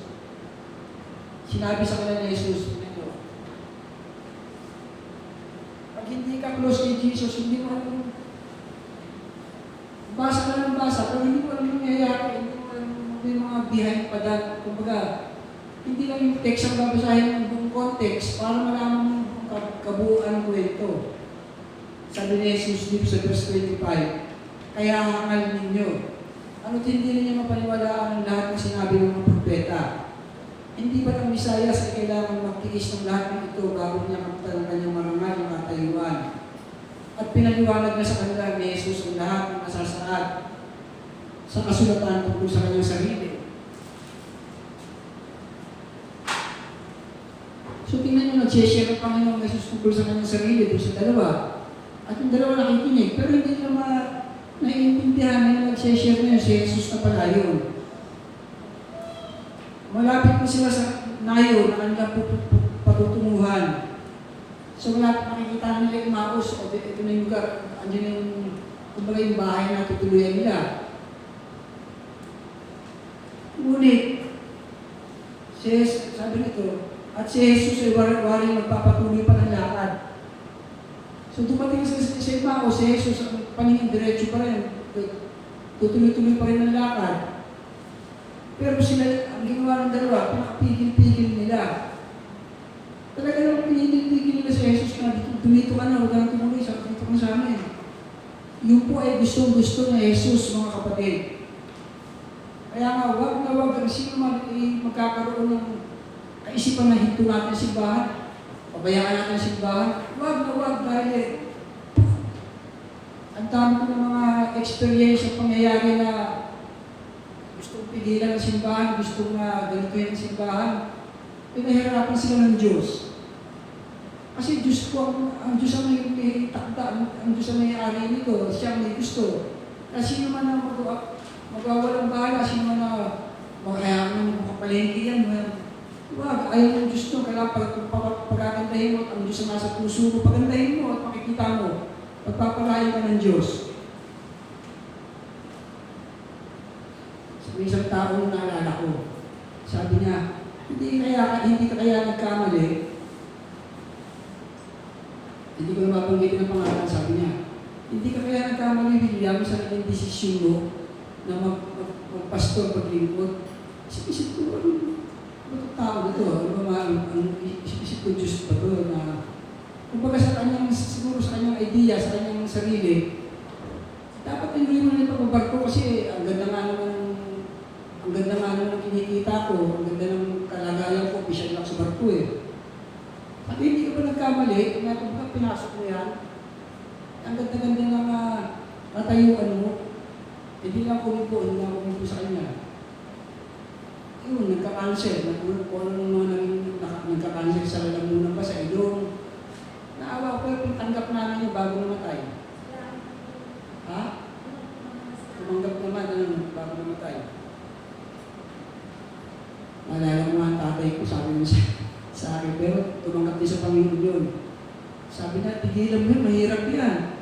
Mahirap daw yan, kung paglilingkod, mahirap yan, tigilan mo yan, sabi sa akin.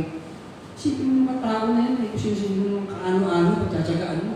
Tigilan mo na anak, kumbaga maglingkod, magbarko ka na lang, sa ng buhay mo doon.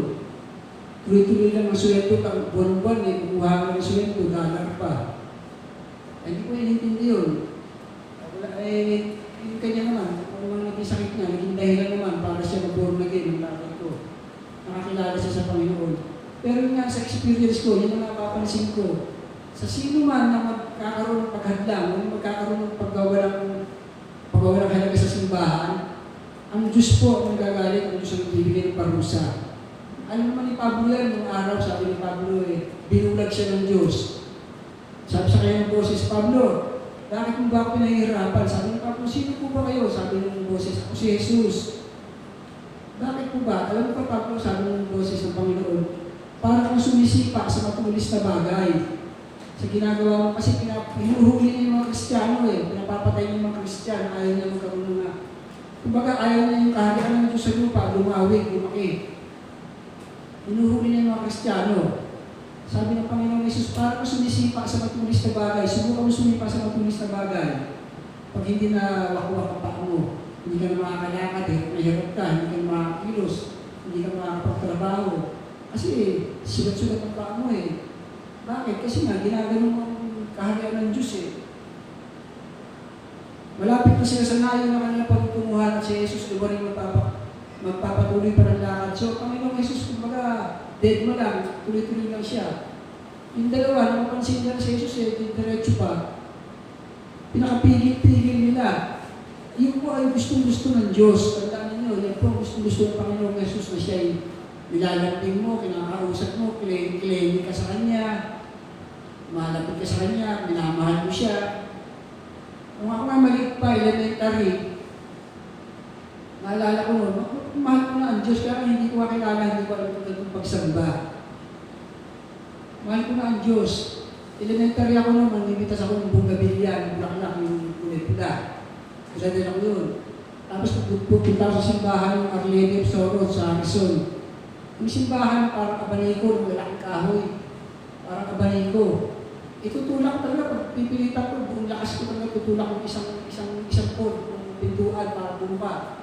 Yung magkaroon ako ng isiwang, para nakapasok ako sa loob. Talaga tutulak ko.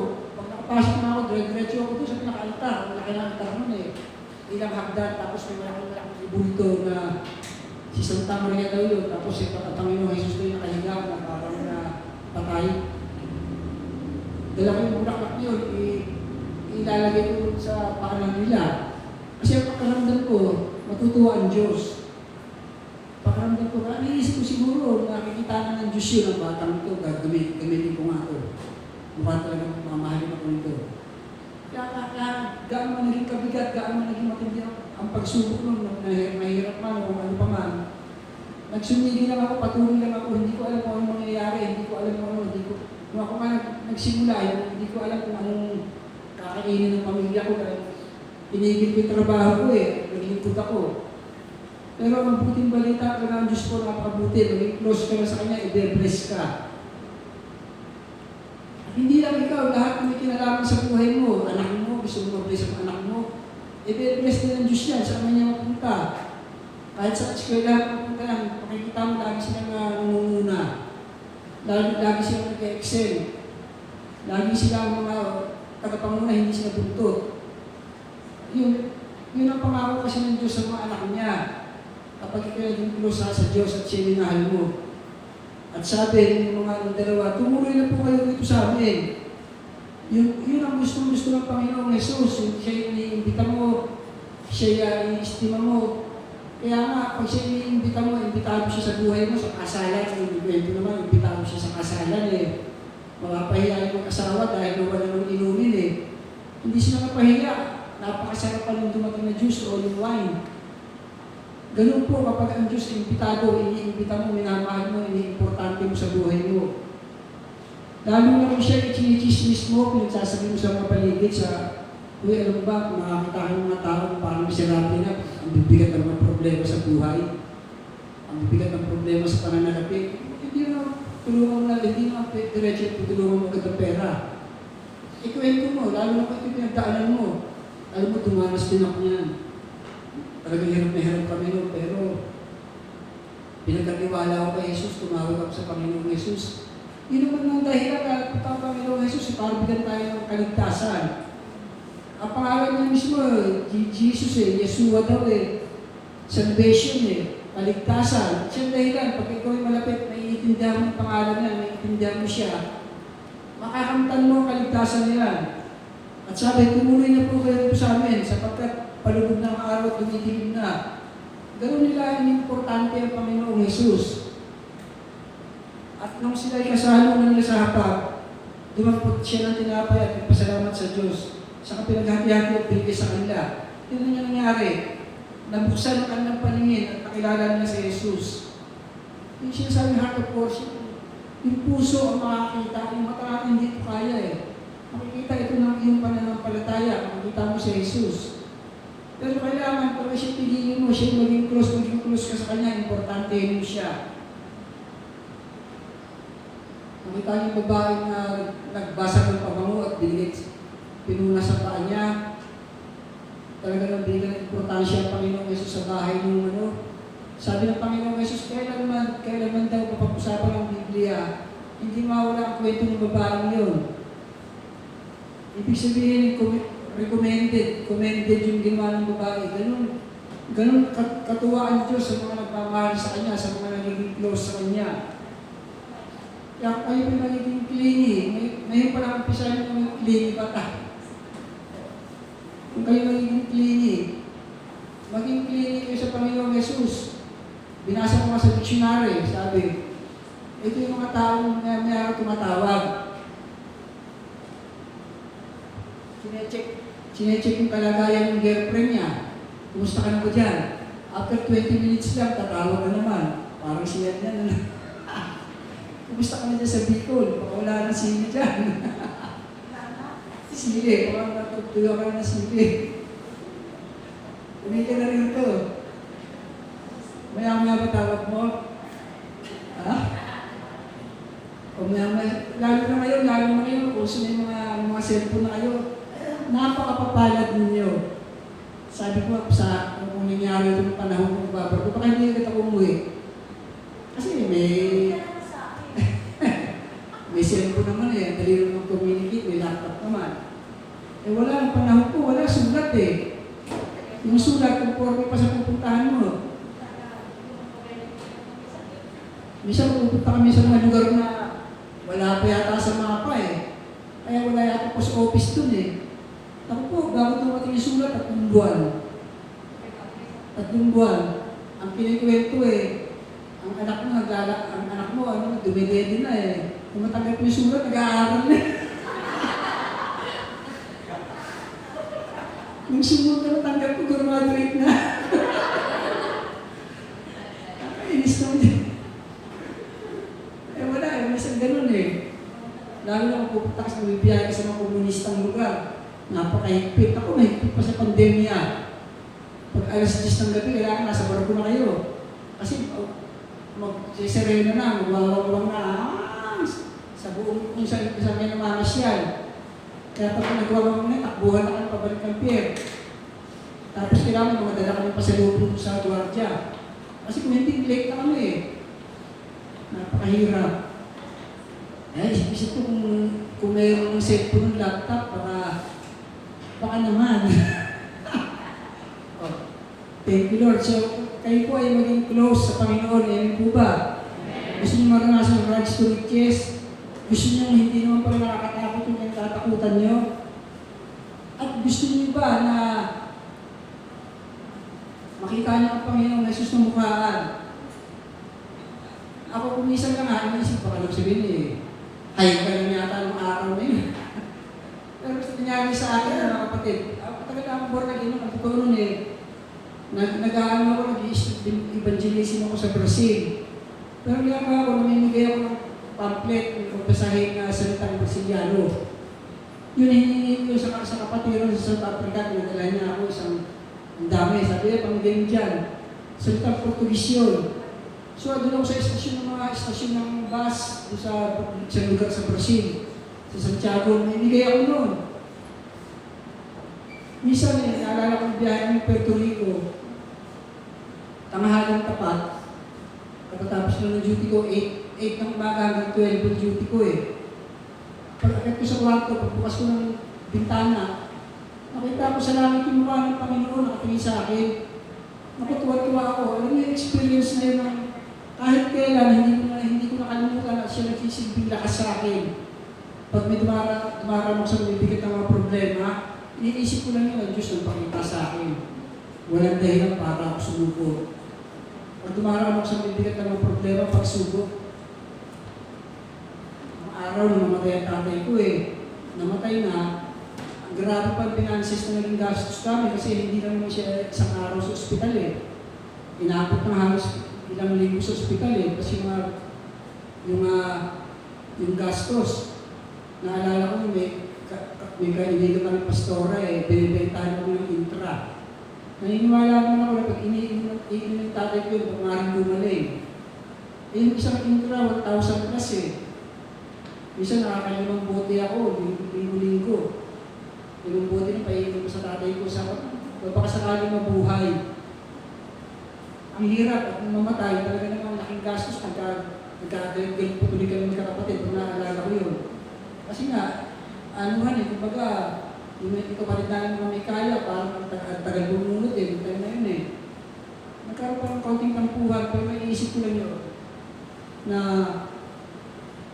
yung mga pagsubok na yun, parang gusto ko rin sumuko, lalo na yung aking worship leader noon, hindi ka na nagpaalam. Siguro medyo kinakapos-kapos sa mga kinakapos-kapos na kasi baguhan pa lang ang church noon eh, 3 years old pa lang simbahan noon. Ang pinakamataas na tithes and offering na natatanggap natin noon eh, kung minsan eh, umaabot ng 32 pesos. Eh, ito lang magtsatsaga. Minsan, dito nakabuhog ng tatay ko noon. Merkulis, magkakaroon ng midweek. Nagpe-pray ako, ang bigat-bigat, parang hindi ko na nakikita ang tao, parang nakikita ko ulap na nakakulapon, parang hindi na alam kung paano sa gawang pupunta. Ang hirap, pero iniisip ko lang yung nakita ko noon sa Puerto Rico. Nung makita ko yung mukha ng Panginoon. Ano sabi sa akin yung mukha, iniibig kita. Tagalog pa. Ay pag naalala ko yun, sisilbi na ka sa akin na hindi ako pabayaan ng Diyos. Pero siguro, iniisip ko paano makita yun, ba't ako kikitaan gano'n? Kaya nang mabasa ko ito, ganun kasi kailangan mahalin niyo ang Panginoong Jesus. Kasi bago nangyari ngayon, sabi ko, naranasan ko na paano mag-construction ko sa simbahan, pinag-drive ko yung pilar ng pastor, ang late, napakalayo noon. Pinag-drive ko yung teacher ko yung pastor sa pabuntang Bengue. Nagsasakripisyo ako sa pag-aakala kong ang Diyos ang aking ang Diyos ang aking pinasasaya. At ang Diyos ang nakakakita, ito kuha. Kaya talaga naman simula pa noon eh, pinagpala rin ako ng Diyos, hindi ako pinabayaan. Hindi ako sabihin mo matatakot sa katapusan, matatakot sa ganito dahil nag-aaral ng mga hindi. Tapos na lahat ng mga pinag-aaral namin, tapos na. Ito na, yung mga trabaho na sila. Kung tutulong sila, okay. Pero mas okay na tumulong sila. Pero natapos din yung mga kinatatakutan namin na paano natin ang pag-aaral ito, paano ang pag-aano. Tapos yung mga anak din ng babae, siyempre iniisip ko rin, ako, ay mga anak natin mga babae, hindi dyan nagtatapos eh, kailangan kapag-asawa sila ng maayos eh. Pero ito na ang bait ng Diyos, maayos ang mga pangasawa nila. Maging dito sa mga pumasok sa simbahan na ito, naging maayos ang mga pangasawa, mabait eh. Halimbawa na si Lawrence, sila Owen, mabait yan eh. Ang mga pinagpala, yung mga asawa. Ang mga pinagpala, yung mga asawang babae. Si brother Archie, ang babait niya. At niyo, praise the Lord, mahalin ng Panginoon. Amen po ba? Stay close to God, so God will bless you. Amen. So palakpakan po natin ang Panginoon.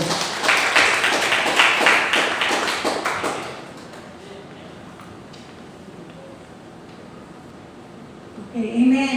So, ang pamagat ng minano ni Pastor, closeness to God bring us to victory. So, napakahalaga talaga magkaroon tayo ng closeness sa Panginoon. Siyempre, establish muna natin yung pakikipag-isa natin sa Kanya.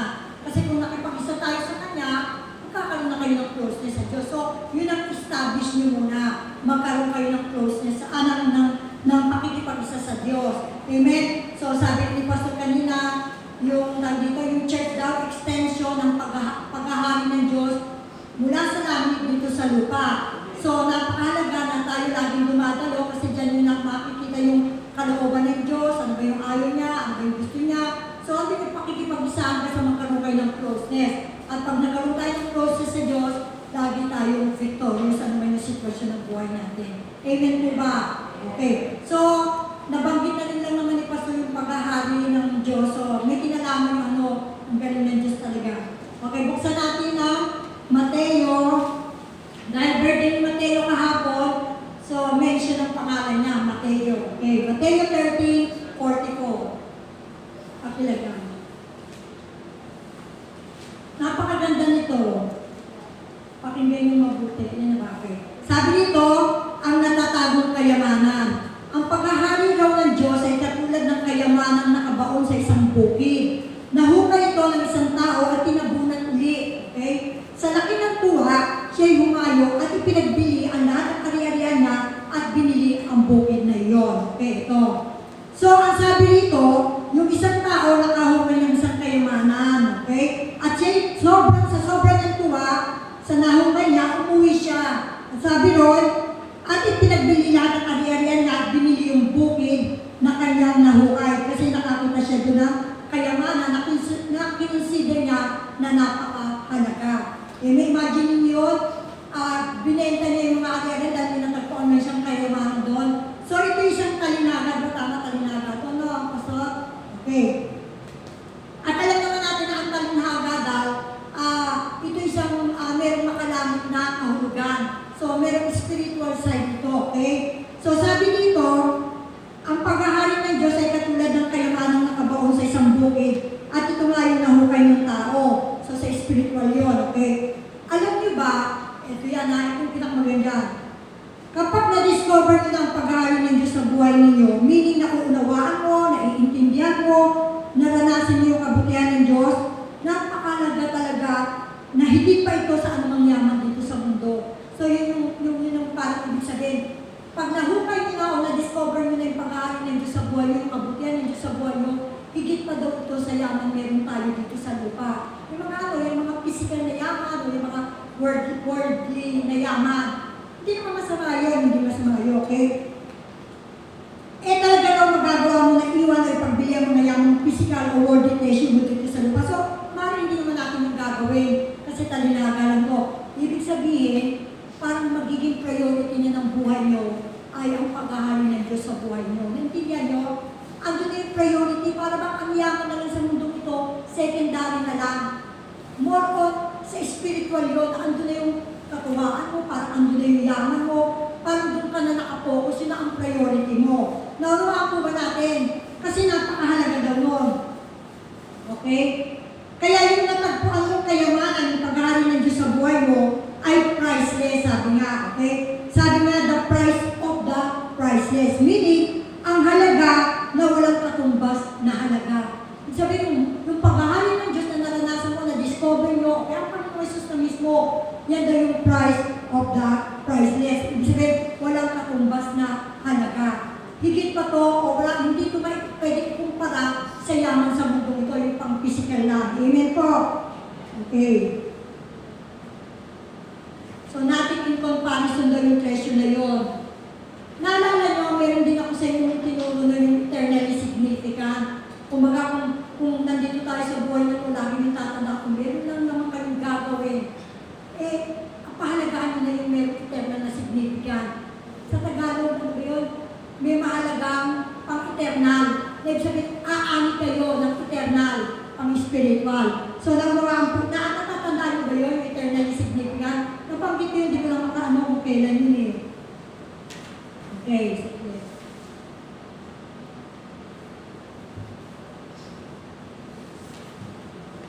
Okay, so kung tayo daw financially bine-bless ng Panginoon, gamitin natin ito dun sa alam natin makadadagdag ng kayamanan natin sa langit o yung pag-iipon natin sa langit.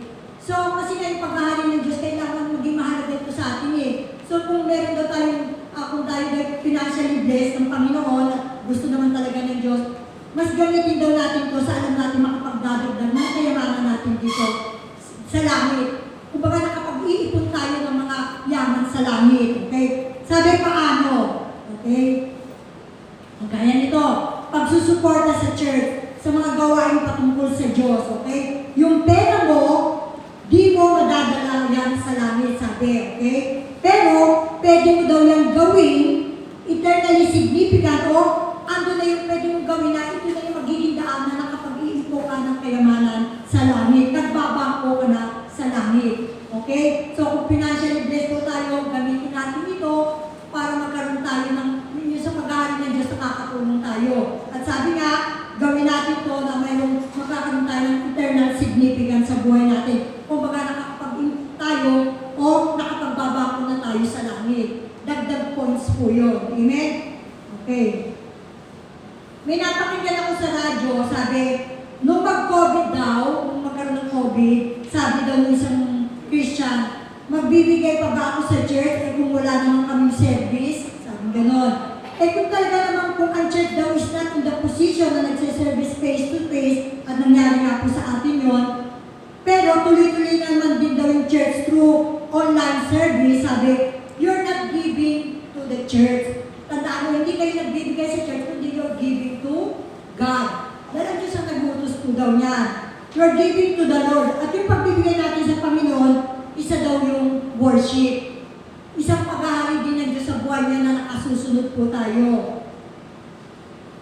Kahit sabihin nga na daw na hindi tayo nag-gather together, but through the wealth and blessing na binibigay ng Diyos sa atin, magbibigay pa rin tayo para sa Panginoon, and that is our worship. Okay? Kapag daw nakilala natin ang Panginoon Diyos at kung sino siya, yung pagkakilala mo sa Kanya, yung worldly wealth is natin comparison doon sa treasure natin sa Panginoon. Priceless daw yung yaman na ito patungkol sa Panginoon Jesus. Ang ganda nga ito sinabi sa akin ni Pastor kanina.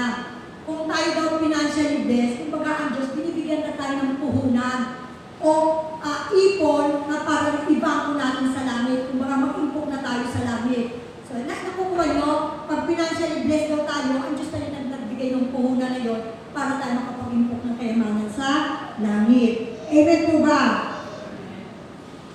At ang sabi pa, ito, pag nasa langit na tayo, kailangan makarating tayo doon para yung paghaharing ng Diyos sa langit ay maranasan din natin. Pag nasa langit na tayo, dito ang ating lalakaran. Walang exclusive doon, walang elite. Lahat makakalakad doon. Yung siyempre yung mga nakapasok sa langit. Lahat makakalakad doon sa nasa ginto. Lahat ng maliligtas. Sa langit pala, yun ang lalakaran natin. Pero dito, di ba, paramihan daw ng ginto. Samantalang, doon ay lalakaran lang natin. Amen po? So, yung paghahari ng Diyos sa langit, para daw kung maranasan natin, kailangan, yung magkaroon tayo ng pagkaunawa tungkol sa sinasabing eternally significant. At sabi rin dito, nagpapasalamat tayo sa Panginoon, nare-remind na naman tayo na ang greatest blessing talaga o greatest treasure daw talaga ay ang Panginoong Jesus. Kasi nga, pag namatay talaga tayo, hindi natin madadala ang yaman natin dito. Totoo naman yun, di ba? Either daw na doon tayo sa 3x6 na, yun pala, natin, 3x6 na lupa tayo inilibing. Narinig ko 3x6 organ, kalaki lang yun. So, isang tao lang yun, dahil pagpapakita daw na talagang wala tayong madadalang yaman. So, David, yung mga yaman dito, okay lang yan ano, pero mas pag-ano mo yung paghahari nito sa buhay nyo. Dahil sabi nga, pag namatay tayo, wala tayong madadala, at doon daw lang tayo sa 3/6 na lupa ililibing, o doon tayo sa maliit na urn na kalagay. Malalagay ba doon yung yaman nyo? Malalagay ba doon yung mga pinag-ipunan natin? Wala, di ba? So, pero hindi masama yun. Ang kailangan lang, more on spiritual tayo. Mag-impok tayo ng yaman sa langit. Dahil yun, may eternal significant po yun. Okay ba? Okay po ba? So, maganda na na-remind na naman tayo. Sabi rin, it is good to be reminded na we can use this, yung yaman dito, for eternally significant ways para sa Panginoon. Okay? Okay, sabi pa rito, nung napakinggan ko sa radyo, sa DCAS ito napakinggan, yung sinasabi ko sa inyong gabay, 5:20 hanggang 6 o'clock yata yun. Sabi rito, so sa pagsunod natin daw sa Panginoon, huwag tayo masyadong magtambak ng kayamanan dito sa lupa. Naku po, sabi niya, kakainin lang daw dito ng mga tama. Mas mahalaga na magtambak daw tayo ng kayamanan sa langit. Amen po ba?